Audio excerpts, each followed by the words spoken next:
மரணத்திற்கு பின் சொர்க்கம் போவேனா நரகம் போவேனா? இப்போது கிடைத்த வாழ்க்கையை சந்தோஷமாக வாழத் தெரியாமல் வருத்திக் கொள்பவர்கள்தான் எப்போதோ கிடைக்கப் போகும் சொர்க்கத்துக்காக கவலைப்படுவார்கள். எல்லாம் முடிந்த பிறகு எங்கே போகிறீர்கள் என்பதா முக்கியம்? அங்கே உள்ள வசதிகளைப் பற்றி உங்களுக்கு என்ன தெரியும்? ஒருவேளை அங்கே நரகமாயிருந்தால் இங்கே கிடைத்த சொர்க்கத்தையும் அல்லவா வாழாமல் கோட்டை விட்டிருப்பீர்கள். இங்கே கிடைக்கும் ஒவ்வொரு கணத்தையும் அன்போடு பிரியத்தோடு செலவு செய்யுங்கள்.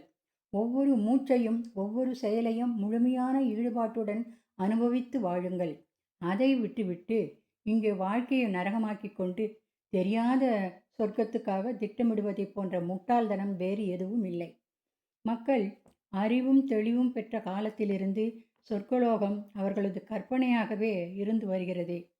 இவ்வுலகில் எத்தனையோ மகான்கள், ஞானிகள், சித்தர்கள், தேவ தூதுவர்கள், கொடை வள்ளல்கள், இறைவனை எப்பொழுதும் தொழுது மக்களுக்கு தொண்டு செய்தவர்கள், பெரும் கோயில்களை கட்டி பக்தியுடன் வாழ்ந்த பேரரசர்கள், சக்கரவர்த்திகள், பெரும் வீரர்கள், தியாகிகள், இறைவனையே புகழ்ந்து பாடி வாழ்ந்த துறவிகள், பெரும் கவிஞர்கள் இவர்களெல்லாம் இறந்தபோது மக்கள் எந்தவிதமான அதிசயத்தையும் கண்டதாக தெரியவில்லை. இவர்கள் இறந்த பிறகு சொர்க்கலோகம் சென்றார்களா அல்லது இறைவனோடு ஐக்கியமாகிவிட்டார்களா, அங்கு மகிழ்ச்சியாக வாழ்கிறார்களா என்பதை பற்றி உலகில் வாழ்ந்த இப்பொழுது வாழ்ந்து வரும் மக்கள் யாருக்கும் ஒன்றும் தெரியாது. சொர்க்கலோகம் போனதாக கருதப்பட்டவர்கள் யாரும் இவ்வுலகில் மறுபடியும் திரும்பி வரவில்லை. அசரீரியாக யாரிடம் பேசவில்லை.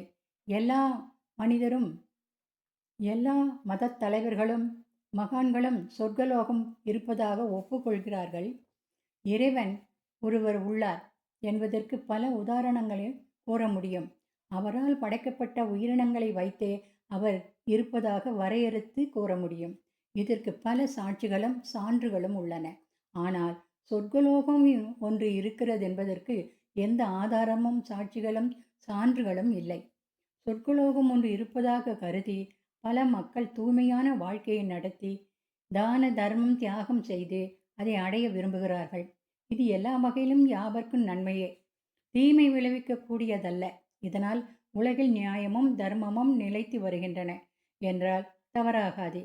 சொர்க்கலோகத்தை பற்றி பேசும்போது ஆன்மாவை பற்றி பேசியாக வேண்டும், விவாதிக்க வேண்டும்.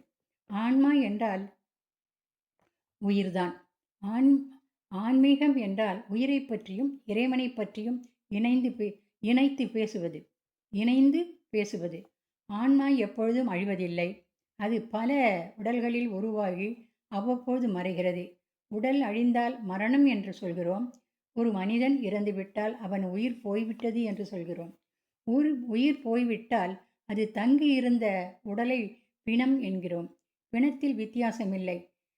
பணக்காரர் பிணம், அரசனின் பிணம், ஞானியின் பிணம் என்று சொல்லுவதில்லை. எல்லோருக்கும் ஒரே விதமான ஆன்மாதான். ஒரு மனிதன் இறந்துவிட்டால் அவன் ஆன்மா அல்லது உயிர் காற்றோடு கலந்து போய்விடுகிறது என்று சிலர் விவாதம் புரிகிறார்கள். கடலில் மேகங்கள் ஏற்பட்டு அவை மழையாக பூமியில் பெய்த பிறகு மழை வெள்ளம் மறுபடியும் கடலில் சேர்வது போல இறைவெளியிடமிருந்து தோன்றிய பல உயிரினங்களும் அவை இறந்த பிறகு மறுபடியும் இறைவனிடமே சேர்கின்றன என்பது ஒருவித தத்துவமாகவும் நம்பிக்கையாகவும் இருந்து வருகின்றது. இறைவன் வேறு மற்றும் உயிரினங்கள் வேறு என்றும் சிலர் சொல்லி வருகிறார்கள், விவாதம் புரிந்து வருகிறார்கள். இவை அத்வைதம் துவைதம் என்று கூறப்படுகிறது. உடலை விட்டு ஆன்மா பிரிந்த பிறகு அது தனியாக இயங்க முடியாது, பேச முடியாது, அனுபவிக்க முடியாது. ஏனென்றால் உடலை விட்டு பிரிந்த ஆன்மாவுக்கு எந்த விதமான உருவமும் அவயங்களும் அடையாளங்களும் இல்லை. உருவமில்லாத அவயங்கள் இல்லாத ஆன்மாக்களை வைத்து எந்தெந்த ஆன்மாக்கள் எவரவரை சேர்ந்தது என்று எப்படி கண்டுபிடிக்க முடியும்? அதிலும் ஆண் ஆன்மாக்கள் மற்றும் பெண் ஆன்மாக்களை எப்படி சொர்க்கலோகத்தில் பிரிக்க முடியும்? அந்த ஆன்மாக்களிலும் பாவம் செய்த ஆன்மாக்கள், புண்ணியம் செய்த ஆன்மாக்கள் என இருவகையாக பிரித்து எப்படி அவைகளுக்கு சொர்க்கலோகத்திலும் நரகலோகத்திலும் அவைகள் செய்த பாவ புண்ணியங்களுக்கு ஏற்ப இடமளிக்க முடியும்? மேலும் இந்த ஆன்மாக்களில் முஸ்லிம்களின் ஆன்மாக்கள் எவை, கிறிஸ்துவர்களின் ஆன்மாக்கள் எவை, இந்துக்களின் ஆன்மாக்கள் எவை என்பதை தேவலோகத்தில் எப்படி பிரித்து அடையாளம் காண முடியும்? இந்த 3 மதத்தினர்களுக்கு தேவலோகத்தில் தனித்தனியாக சொர்க்கலோகம் இறைவன் அமைத்திருப்பார் என்பது ஆராய்ச்சிக்குரிய விஷயம். எப்படி அமைத்திருப்பார் என்று ஆராய்ச்சிக்குரிய விஷயம். அப்படி அமைத்திருந்தால் சொர்க்கலோகத்தை பற்றி பிரச்சனை சற்று குறையும். பூலோகத்தில் மத அடிப்படையில் சண்டையிடும் மக்கள் சொர்க்கலோகத்தில் ஒன்றுபட்டு ஒற்றுமையுடன் வாழட்டும் என்று இறைவன் ஒரே சொர்க்கலோகத்தை மட்டும் படைத்திருக்கலாம் அல்லவா? ஏனெனில் பூலோகத்திற்கும் தேவலோகத்திற்கும் ஒரே இறைவன்தான் உள்ளார். இவ்வுண்மையை எல்லா மதத்தினரும் ஒப்புக்கொள்கிறார்கள். இதில் மாற்றமில்லை, மறுப்பும் இல்லை. காற்று, மின்சாரம் நம் கண்ணுக்கு புலப்படவில்லை என்ற காரணத்தால் அவை இல்லை என்று சொல்லிவிட முடியாது. அவற்றினுடைய சக்தியை கொண்டு அவை இருப்பதாக உணர்கிறோம். நமக்கு ஒரு பொருள் தெரியவில்லை, அதை உணர முடியவில்லை என்ற காரணத்தால் அது இல்லை என்று சொல்ல முடியாது. ஐம்புலன்கள் இல்லாமல், அதாவது உடல் இல்லாமல் ஆன்மா சொர்க்கலோகத்தில் எதையும் அனுபவிக்க முடியாது, ஆனந்தமாக இருக்க முடியாது. மனிதர்களுடைய வாழ்க்கையை பற்றியும் சொர்க்கலோகத்தை பற்றியும் அவர்களுடைய ஆன்மாக்களை பற்றியும் மாத்திரம் எழுதுகிறோம், பேசுகிறோம், விவாதிக்கிறோம். மனிதர்களைப் போல் மனிதர்களுக்காக அறிவுடனும் சிந்தனையுடனும் செயல்படும் யானைகள், குதிரைகள், ஒட்டகங்கள், நாய்கள் போன்ற மிருகங்களின் ஆன்மாக்களை பற்றி நாம் பேச வேண்டாமா? அவைகள் இறந்த பிறகு அவைகளின் ஆன்மாக்களின் நிலைமை என்ன? நாம் அதை பற்றி சிந்தித்தோமா? வாதம் செய்தோமா? இது நம்முடைய நீதி நியாயமற்ற செயல் அல்லவா? நம்முடைய வாழும் காலமோ மிக குறுகிய காலம். இக்குறுகிய காலத்தில் எதை அடைந்து நாம் மகிழ்ச்சியாக வாழ முடியுமோ அதனை அடைய முயலுவோம், பாடுபடுவோம். நம் முன்னோர்கள் நமக்கு வகுத்து கொடுத்துள்ள நல்ல நெறிமுறைகளையும் நீதிகளையும் கடைபிடித்து ஏழை எளிய மக்களிடத்தில் அன்பும் இரக்கமும் காட்டி நம்மாலான உதவிகளை அவர்களுக்கு செய்து ஒழுக்கத்துடன் யாராலும் பழிக்கப்படாமல் நிந்திக்கப்படாமல் உள்ள தூய்மையுடன் வாழ முயற்சிப்போம், பாடுபடுவோம், தியாகம் செய்வோம்.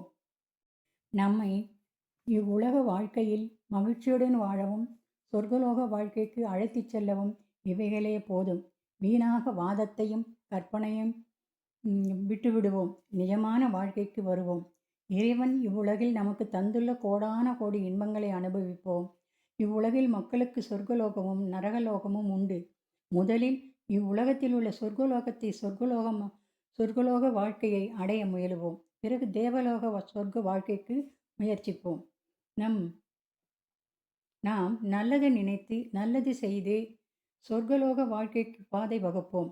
அப்படி சொர்க்கலோகம் எதிர்பார்த்தபடி கிடைக்காவிட்டால் நாம் சொர்க்கலோகம் போக நடத்தப்பட்ட நமது தூய்மையான வாழ்க்கை நாம் இவ்வுலகில் மகிழ்ச்சியாகவும் ஆனந்தமாகவும் நோயின்றி வாழவும் நிச்சயம் உதவி செய்யும். சான்றோர்களால் பெரிதும் பாராட்டப்படுவோம். இது ஒன்றே போதும். பிறகு ஏன் சொர்க்கலோகத்தை பற்றி நாம் நினைக்க வேண்டும்? ஒரு குருவிடம் ஒரு செல்வந்தர் ஒரு கேள்வி கேட்டார். என் மனம் மிகவும் குழப்பத்தில் இருக்கிறது. என் பணியாட்கள் கூட எனக்கு உண்மையாக இல்லை. என் மனைவி பிள்ளைகள் உள்பட இவ்வுலகமே சுயநல கூட்டமாக உள்ளது. யாருமே சரியில்லை என்றார். புன்னகைத்த குரு கதை ஒன்றை சொன்னார். ஓர் ஊரில் 1000 கண்ணாடிகள் இருக்கிற அறை ஒன்று இருந்தது. அதற்குள் சென்று ஒரு சிறுமி விளையாடினாள். தன்னை சுற்றி 1000 குழந்தைகள் மலர்ந்த முகத்தைக் கண்டு மகிழ்ந்தாள். அவள் கைத்தட்டியவுடன் 1000 பிம்பங்களும் கைத்தட்டின. உலகிலேயே மகிழ்ச்சியான இடம் இதுதான் என்று எண்ணி அடிக்கடி அங்கே சென்று விளையாடினாள். அதே இடத்திற்கு ஒரு நாள் மனநிலை சரியில்லாத ஒருவன் வந்தான். தன்னை சுற்றி 1000 கோபமான மனிதர்களை கண்டான். அச்சம் கொண்ட அவன் அந்த மனிதர்களை அடிக்க கை ஓங்கியவுடன் 1000 பிம்பங்களும் அவனை அடிக்க கை ஓங்கின. உலகத்திலேயே மோசமான இடம் இதுதான் என கூறி அங்கிருந்து வெளியேறினான். இந்த சமூகம்தான் 1000 கண்ணாடிகள் இருக்கின்ற அறை. நாம் எதை வெளிப்படுத்துகிறோமோ அதையே சமூகம் பிரதிபலிக்கிறது. உன் மனதை குழந்தையைப் போல் வைத்திரு. உலகம் உனக்கு சொர்க்கமாகும் என்றார் குரு. ஒரு பெரிய மனிதன் இந்த உலகத்தில் மிகவும் வசதியாக வாழ்ந்தான். ஒரு நாள் அவன் உலக வாழ்க்கையை முடித்துக்கொண்டு சொர்க்கத்துக்கு போனான். அங்கே போன பிறகுதான் தெரிந்தது சொர்க்கத்தின் வாசல் கதவு மூடியிருந்தது. மூடிய கதவின் முன்னால போய் நின்றான். இங்கே யாருமே இல்லையா என்று உரக்க கத்தினான். பதில் இல்லை. நான் ஒரு பெரிய மனிதன் வந்திருக்கிறேன், கதவை திறந்துவிடு. சற்று நேரத்தில் சித்திரகுப்தன் அங்கே வந்தான். உடனே இந்த பெரிய மனிதன் தனது சட்டை பையிலிருந்து 10 ரூபாய் நோட்டை எடுத்து அவன் கையில் திணித்தான். இந்தா, இதை வச்சுக்கோ. சீக்கிரம் கதவை திற.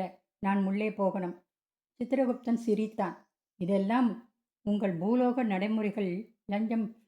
நடைமுறைகளில் லஞ்சம் கொடுக்கிறது. கதவை திறக்க சொல்கிறது. அதெல்லாம் இங்கே ஒன்றும் எடுபடாது. அப்படின்னா நான் எப்படி உள்ளே வர்றது? சொர்க்கத்திலே நுழையிறதற்கான அனுமதி சீட்டு கொண்டு வந்திருக்கிறாயா? அனுமதி சீட்டா? அது எங்கே கிடைக்கும்? சொல். எவ்வளவு செலவானாலும் பரவாயில்லை, வாங்கலாம்.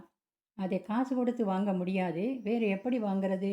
அடுத்தவர்களுக்கு ஏதாவது உதவி செஞ்சால்தான் அது கிடைக்கும் என்கின்றான். என்ன சொல்கிற நீ? பூலோகத்திலே நீ செய்கிற புண்ணிய காரியங்கள் தான் சொர்க்கத்திலே நுழைவதற்கான அனுமதி சீட்டு. இப்போ நான் உள்ளே வர என்ன வழி? பூலோகத்தில் நீ யாருக்காவது ஏதாவது உதவி செய்திருக்காயா? பெரிய மனிதன் ரொம்ப நேரம் யோசித்தான். பிறகு சொன்னான், ஒரு முறை ஒரு கிழவிக்கு 10 காசு தானம் கொடுத்திருக்கிறேன். அப்புறம் இன்னொரு நாள் ஒரு அனாதை பையனுக்கு 5 காசு கொடுத்திருக்கிறேன் என்றான். கொஞ்சம் பொறு என்று சொல்லிவிட்டு சித்திரகுப்தன் உள்ளே போனான். கொஞ்ச நேரம் கழித்து வெளியே வந்தான். உள்ளே போய் சொர்க்கத்தின் தலைவர்கிட்ட உனது கதையை சொன்னேன். அவர் உடனே உத்தரவு போட்டுட்டார். என்ன உத்தரவு? அந்த 15 காசை உன்கிட்ட திருப்பி கொடுக்க சொன்னார். அப்புறம் உன்னை நரகத்திற்கு அனுப்பி வச்சிட சொன்னார். பெரிய மனிதன் மயங்கி விழுந்தான். ஆன்மீக உலகில் பயணம் செய்கிறவர்கள் புரிந்து கொள்ள வேண்டிய ஒரு முக்கியமான பாடம். காசு கொடுத்து சொர்க்கத்தை வாங்க முடியாது. ஆனால் கருணையை கொடுத்து அதை சுலபமாக வாங்க முடியும். இதை சொன்னவர் யார் தெரியுமா? தென்கட்சி சுவாமிநாதன் ஐயா அவர்கள். உலக பணக்காரர்கள் 1000 பேர் வரிசையில் இருப்பவர் நைஜீரியாவை சேர்ந்த ஃபெமி ஓடேடோலா. அவரை ஒரு நேர்காணலில் பேட்டி எடுத்தார்கள். உங்கள் வாழ்க்கையில் மகிழ்ச்சியான மனிதராக மாற்றியது என்ன என்ற கேள்விக்கு ஃபெமி கூறினார். நான் வாழ்க்கையில் மகிழ்ச்சியான 4 நிலைகளை கடந்துவிட்டேன். இறுதியாக உண்மையான மகிழ்ச்சியான அற்புதத்தை புரிந்து கொண்டேன் என்றார். முதலில் செல்வத்தையும் வழிமுறைகளையும் குவிப்பதாக இருந்தது. ஆனால் இந்த கட்டத்தில் நான் விரும்பிய மகிழ்ச்சி எனக்கு கிடைக்கவில்லை. 2வது, பின்னர் மதிப்புமிக்க பொருட்கள் சேகரிக்கும் 2ஆம் கட்டம் வந்தது. ஆனால் இந்த விஷயத்தின் விளைவும் தற்காலிகமானதான் என்பதை உணர்ந்தேன். மதிப்புமிக்க பொருட்களின் மீதான ஈர்ப்பு நீண்ட காலம் நீடிக்காது என்பதை தெரிந்து கொண்டேன். பின்னர் பெரிய திட்டங்களை பெறுவதற்கான 3ஆம் கட்டம் வந்தது. நைஜீரியா மற்றும் ஆப்பிரிக்காவில் 95% டீசல் விநியோகத்தை நான் வைத்திருந்தேன். ஆப்பிரிக்காவிலும் ஆசியாவிலும் நான் மிகப்பெரிய கப்பல் உரிமையாளராக இருந்தேன். ஆனால் இங்கே கூட நான் கற்பனை செய்த மகிழ்ச்சி எனக்கு கிடைக்கவில்லை. இறுதி காலத்தில்தான் யதார்த்தமாக என் நண்பன் அவனுக்கு தெரிந்த பள்ளியில் ஊனமுற்ற குழந்தைகளுக்கு சர்க்கரை நாற்காலி வாங்கி கொடுக்க சொன்னான். சுமார் 200 குழந்தைகள். என் நண்பனே கேட்டதற்காக நானும் உடனடியாக சர்க்கரை நாற்காலியை வாங்கினேன். ஆனால் நண்பனோ நானும் அவனுடன் சென்று சர்க்கரை நாற்காலிகளை குழந்தைகளுக்கு ஒப்படைக்க வேண்டும் என்று வலியுறுத்தினான். சரி, நானும் மன மாறுதலுக்காக அவருடன் சென்றேன். அங்கே நான் சர்க்கரை நாற்காலிகளை குழந்தைகளுக்கு என் சொந்த கைகளில் கொடுத்தேன். அப்போது அந்த குழந்தைகளின் முகங்களில் விசித்திரமான பிரகாசத்தை நான் கண்டேன். அவர்கள் அனைவரும் சர்க்கரை நாற்காலிகள் உட்கார்ந்து சுற்றி சுற்றி நகர்ந்து வேடிக்கை பார்த்தனர். அவர்களின் ஆனந்தத்தை என்னால் விவரிக்கவே முடியவில்லை. அது எனக்குள் ஏதோ சொல்ல முடியாத அற்புதத்தை உணர்ந்தேன். எல்லாம் முடிந்து நான் வெளியேற முடிவு செய்தபோது குழந்தைகளில் ஒரு பெண் குழந்தை என் கால்களை மிகச் செல்லமாக பிடித்து கொண்டது. நான் சிரித்துக்கொண்டே என் கால்களை மெதுவாக விடுவிக்க முயன்றேன். ஆனால் குழந்தை என் முகத்தை உற்று பார்த்து கொண்டே விடாமல் இறுகி பிடித்து கொண்டது. நான் குனிந்து குழந்தையிடம் கேட்டேன், உனக்கு வேறு ஏதாவது வேணுமா? இந்த குழந்தை எனக்கு அளித்த பதில் மிகுந்த திருப்தியை தந்து வாழ்க்கையை பற்றிய எனக்கு அணுகுமுறையையும் முற்றிலுமாக மாற்றியது. அந்த குழந்தை கூறியது இதுதான்: நான் உங்கள் முகத்தை நினைவில் வைக்க விரும்புகிறேன். உங்களை சொர்க்கத்தில் சந்திக்கும் பொழுது கடவுளிடம் பேசி நான் உங்களுக்கு பிடித்ததை வாங்கி தருகிறேன் என்று சொல்லி அந்த சர்க்கர நாற்காலியில் ஏறி அமர்ந்து மற்ற குழந்தைகளுடன் விளையாட சென்று விட்டது. தெய்வத்தின் அருளை நான் அன்றுதான் முழுமையாக உணர்ந்தேன்.